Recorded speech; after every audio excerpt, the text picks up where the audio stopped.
નમસ્કાર, Doordarshan media news સાથે હું છું હેમાંગિની પાટીલ। આજે બુલેટિનમાં આપણે વાત કરીશું પ્રધાનમંત્રી નરેન્દ્ર મોદી છત્તીસગઢની મુલાકાતે છે।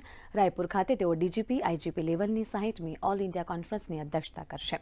વાત કરીએ શ્રીલંકાની તો શ્રીલંકામાં ચક્રવાત દીતવાના કારણે અત્યાર સુધી 69 લોકોના મોત થયા છે। ભારતે ઓપરેશન સાગર બંધુ અંતર્ગત ત્યાં સહાય મોકલી છે અને સાથે જ આ ચક્રવાત તમિલનાડુની નજીક પણ પહોંચી ચૂક્યું છે અને ત્યાંના તમામ જિલ્લાઓમાં ભારે વરસાદ પણ શરૂ થઈ ગયો છે।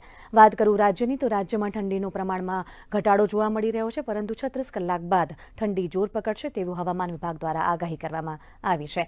સાથે જ વાત કરીશું ચિંતન શિબિરની। ધરમપુરમાં આજે ચિંતન શિબિરનો ત્રીજો દિવસ છે। મુખ્યમંત્રી ભૂપેન્દ્ર પટેલની ઉપસ્થિતિમાં ગ્રુપ ડિસ્કશનનું પ્રેઝન્ટેશન ત્યાં કરાયું છે। આ દરેક વિશે માહિતી મેળવીશું, પણ એ પહેલા નજર કરીએ હેડલાઇન્સ પર।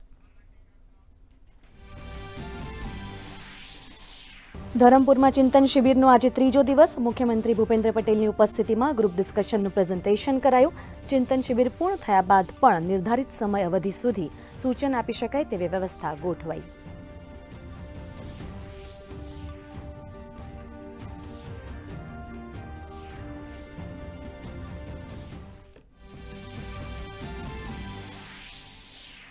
વડોદરાના સેવા સીમા કેન્દ્રીય મંત્રી મનસુખ માંડવિયા અને પિયુષ ગોયલ જોડાયા। એકતા પદયાત્રામાં ઠેર ઠેર લાગ્યા જય સરદારના નારા।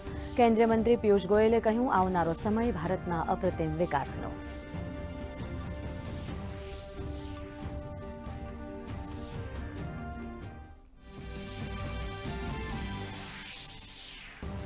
ખેડૂતો માટે સરકારનો હિતલક્ષી નિર્ણય। રાહત પેકેજ સહાય માટે ઓનલાઈન અરજી કરવાની સમય મર્યાદા 7 દિવસ વધારવાનો કરાયો નિર્ણય। સહાયથી કોઈ પણ ખેડૂત વંચિત ન રહે તે માટે 5 ડિસેમ્બર સુધી ભરી શકાશે ફોર્મ।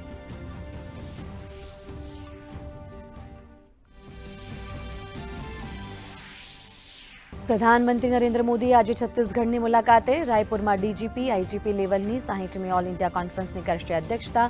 પોલીસ વિભાગના મુખ્ય પડકારોને નિવારવા થયેલી કામગીરીની કરાશે સમીક્ષા। સુરક્ષિત ભારત માટે રોડમેપ તૈયાર કરવા પર થશે મંથન।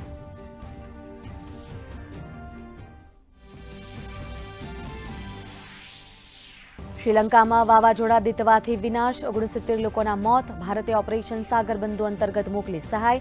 એનડીઆરએફના જવાનો પણ રવાના। હિડન એરવેઝથી C-130 અને IL-76 વિમાન રાહત સામગ્રી સાથે રવાના। સહાયમાં મેડિકલ સેવા, સ્વચ્છતા સામગ્રી, ધાબળા સહિતની કીટનો સમાવેશ। ચક્રવાત દીતવા પહોંચ્યું તમિલનાડુની નજીક। તેની અસર રૂપે તમામ જિલ્લાઓમાં ભારે વરસાદ, ઠેર ઠેર પાણી ભરાયા। શાળા કોલેજો બંધ। માછીમારોને 1 ડિસેમ્બર સુધી દરિયામાં ન જવા ચેતવણી। થુથુકુડી, પોંડિચેરી સહિતના જિલ્લામાં રેડ એલર્ટ।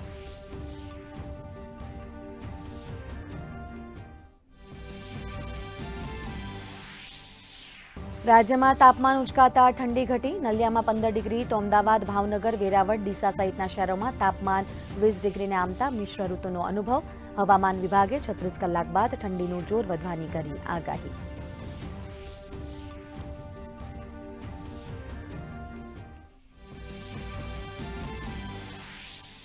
અને વ્હાઇટ હાઉસમાં ફાયરિંગની ઘટના બાદ અમેરિકાએ લીધો મહત્વનો નિર્ણય। અમેરિકાનો અફઘાન નાગરિકોને વિઝા આપવા પર પ્રતિબંધ। દરેક વિદેશી નાગરિકની થશે સઘન તપાસ અને સ્ક્રીનિંગ।